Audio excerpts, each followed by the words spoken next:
I saw Star Trek Generations in the theater as a 12-year-old prepubescent boy. I loved it then. It's 30 years later. Does it hold up? Do I still love it now? The answer? Yeah. Yes! I'm Trader Bubba, writer, producer in Hollywood, and this is Bubba Breaks Sci-Fi. You're gonna see some serious shit. So say we all. Engage.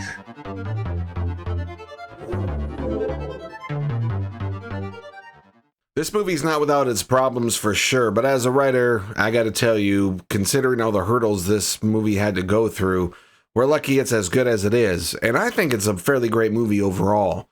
I want to talk about the writing of Star Trek Generations, how it changed me as a writer, inspired me, and all the good stuff. The movie opens up with really two first acts, and this is where we immediately are going to run into some pacing issues with this movie, which is going to be the biggest problem this movie really has. It's not the writer's fault, though. These are amazing writers from the TNG series, given some pretty large single notes from the studio. They being the studio, really wanted this to be a passing of the torch from Kirk to Picard and his Next Generation crew. And the writers had to find a way to make this happen, considering those characters are about 80 years apart, which means we're going to have some time travel. The first act of this movie is great. We get to see Captain Kirk one last time on the bridge of the brand new Enterprise B, and I absolutely love the captain of the Enterprise B. He feels like a political hire. You know, we live in a world where so many of the people in the current administration come from Fox News. I feel like this guy's kind of in that same boat. I feel like he had Good Morning Federation show on their whatever version of TV is, and somehow he got appointed as captain of the new Enterprise for PR reasons. You can't have a great captain leading the Enterprise, at least not at first, because we need Captain Kirk's one final moment to really shine. Can't have two alpha males duking it out over who's going to save the ship. So we get the captain that seems strangely unqualified to be captain of the Enterprise. And then, of course, when the crap hits the fan, he is completely unprepared, leaving Captain Kirk to step up and save the day. And we get a lot of fun action and sci-fi goodies in the very opening of this film. I'm sure a lot of you know there's a deleted scene with Captain Kirk skydiving. We were going to delve a little bit more into Captain Kirk now that he's retired and sort of finish off his, quite frankly, decades-long arc of dealing with getting older and facing retirement.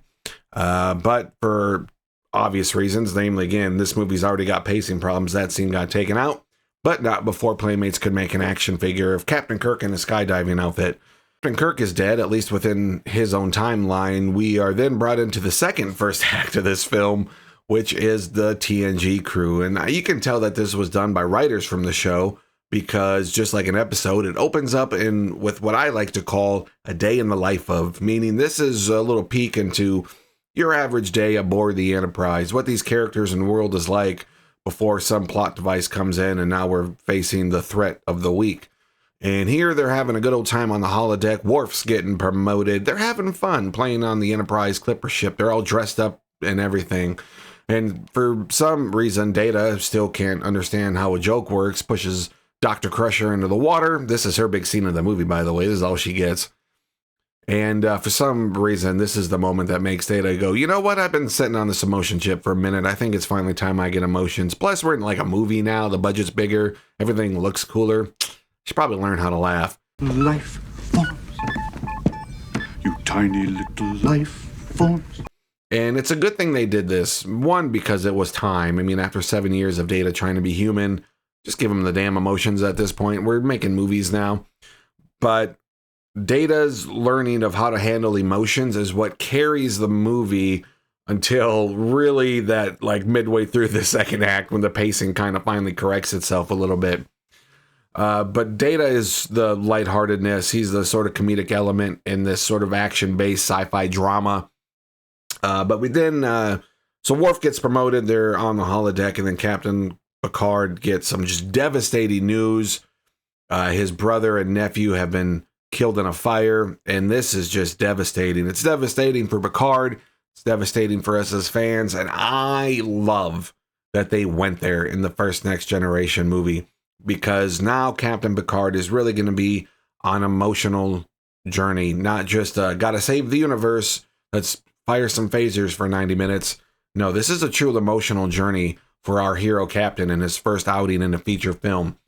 They went there. I absolutely love the scene. I think they're in the conference room, and one of the things I absolutely love about this film, writing aside, is just the look of this film. It's really hard to make a set built for TV to look good on film. It's two different mediums. Now, The Next Generation was already technically shot on film because the special effects were shot on film for the ships and stuff. So they shot on film to match. They had to make the TV sets, which again were built for TV and TV lighting to look good on film.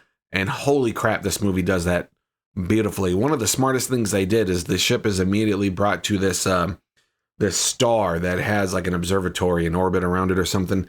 And as they're next to the star, the ship is inundated with the natural light of the star. And for the first time, it feels like they're at a planet, and the natural light of this planet, or in this case, the star, is just pouring in through these windows. And the lighting is just so cinematic, so beautiful, so dramatic. I love the look of this film. And then when they get to the bridge and they've got more downlight causing these contrasts and shadows, oh my God, it looks so epic the first time you saw it on the theater screen. It was like, okay, we're going for it. I absolutely love the scene with Captain Picard talking to Counselor Troy, explaining how his brother and nephew just died. And you have this little discussion about mortality. Captain Picard's now getting older. And he says, I realize there are more days behind me than ahead, but I took some comfort in knowing that the Picard lineage would go on because his brother had a child. Captain Picard ain't got no kids. He's probably never going to have kids. Of course, we would come to find out 30 years later that wasn't going to be completely true. But at that moment, Captain Picard doesn't have a family. And he's thinking about the things that he never quite got to have, the things that he sacrificed in order to be the hero captain that we got to watch on a weekly basis. And this is going to come into play later when we reach our generic time travel device, which is the Nexus. I actually really like the Nexus.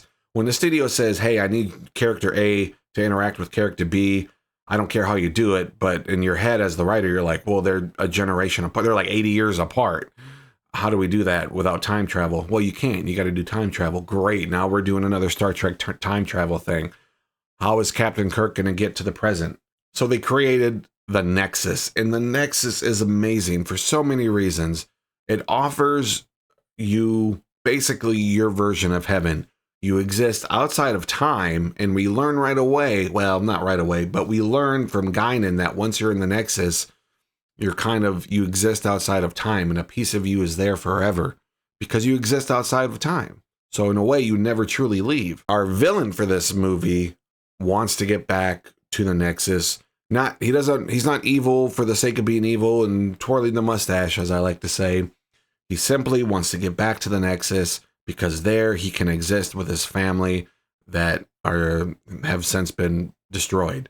That's a good villain. In a movie, be it sci-fi, superhero, your hero is only as good as the villain. And villains can be hard because it's easy to write flat, two-dimensional villain characters that are evil for the sake of evil, or I just want power and domination. This guy don't want any of that shit. He just wants to get back to the Nexus, and he's willing to do whatever it takes to get there, including blowing up planets. And this is where the Enterprise and Picard have to step in to stop him. Now, this is where, again, you're kind of getting into some pacing issues. We had the first act with Captain Kirk. Now we had the first act with the Next Generation crew. And now the plot's got to kick off, and then they got to get to the observatory. There's a little action there, thank God. But until Captain Picard finally gets into the Nexus, which is like 40, I think, plus minutes into the film, it feels like you're in a very long first act. And this is where the pacing is a little, it's not good. It's not good. And I can see why a lot of Star Trek fans respond the way they do to this film. It's like, it's not the action-packed First Contact movie. The pacing, again, it's a slow burn at the beginning of this movie, at least once Captain Kirk dies. But you know what? I'm okay with it, because the one thing that saves this movie with its pacing problems, Brent Spiner as Data. In a remote corner of our galaxy is a place where the future connects with the past.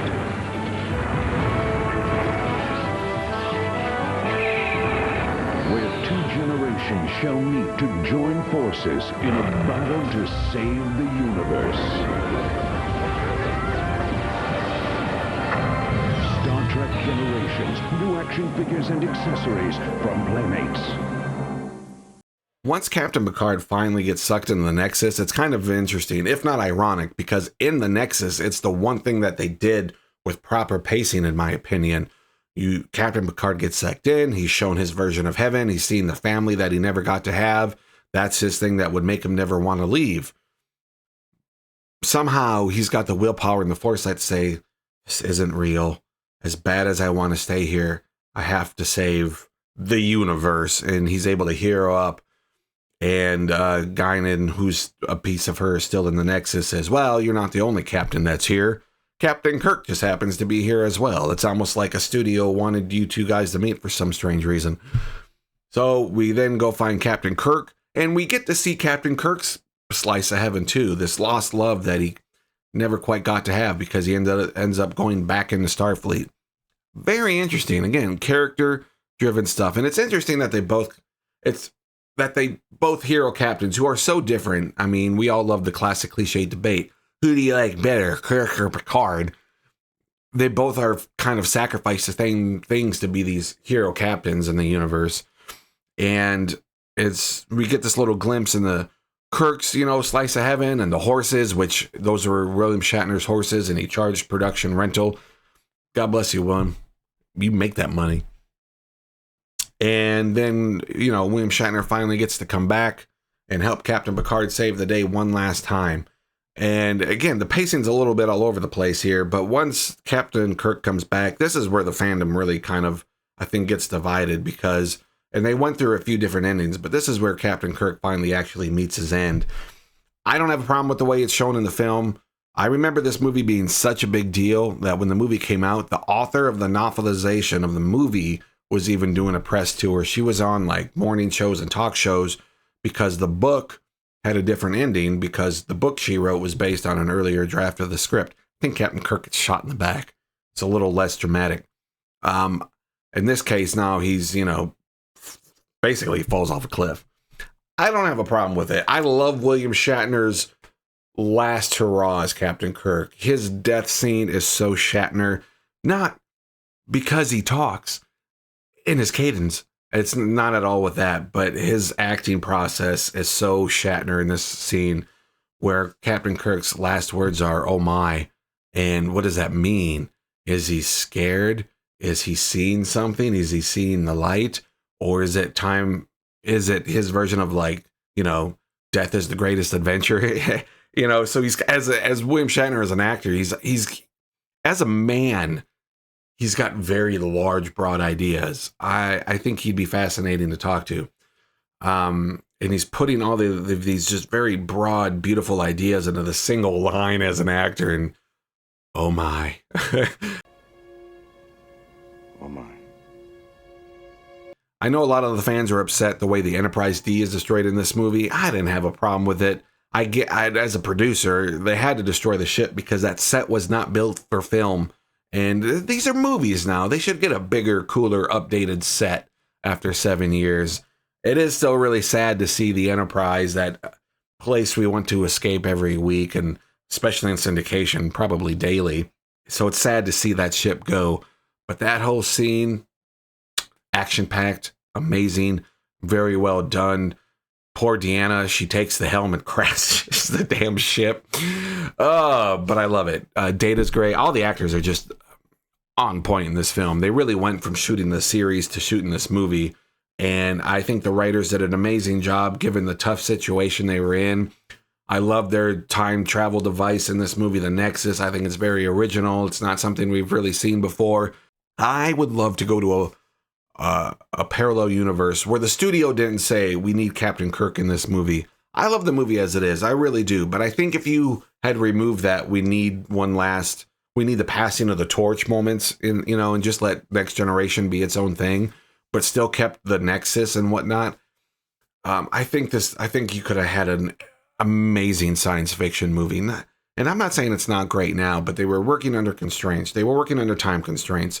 They were working on the final season while writing this thing and going straight into production. They had studio notes and studio interference on this film. But if you look at this movie, first of all, there is another Star Trek movie that looks better than this, in my opinion. The epic cinematic look has never been matched, even in First Contact. I absolutely love the look and the lighting and the cinematic lighting on this movie. I think it's great. But again, from a writer's perspective, I would love to see like in that parallel universe where they're like, hey, you've got all the time in the world. Don't worry about budget. Don't worry about putting Captain Kirk in this thing. We do have this crazy idea about a Nexus thing, you know, and then the writers could go off and really explore that more without having to worry about mashing these sort of two characters together. I think that would have been an amazing movie. And maybe we could have seen other characters get sucked in with Picard. I mean, can you imagine if Riker and Troy or God, if Worf had gotten sucked into that thing? Like, what is Worf's Nexus world like? That, somebody write that. That's a freebie right there. That's a Star Trek novel right there. Somebody go write that. I want to see that. The toys on this were on point. I actually, speaking of Geordi, that was the one action figure I bought from this movie was Geordi. And then I had the Enterprise from this movie with the battle damage. It would make sound effects and then like pieces of the saucer would fly off and badoosh. And the Klingon Bird of Prey was the other ship I got from this movie. I see you. Hit that subscribe button and I'll read to you the naughty parts of them Zodi. It was a great launch for the Next Generation movies. It was like this big, and then when, you know, First Contact came after that, I'm like, oh my God, every one of these movies is going to be amazing. What happened?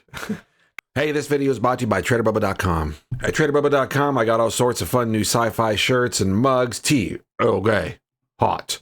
Released the Riker Files. This is actually one of my favorites, huge seller. And I survived Wolf 359. All proceeds do go to charity. The charity does change once in a while, so come back and take a look at that. TraderBubba.com. Link in the description down below. Guys, I'm Trader Bubba. Thanks so much for checking out this video. Don't go away just yet. I got another intense video popping up right here. Don't like, subscribe, help this baby channel grow. I'm going to be doing some fun giveaways when I hit 500 subs, so help me get there in the next few days. Thank you guys, and I'll see you in the next video.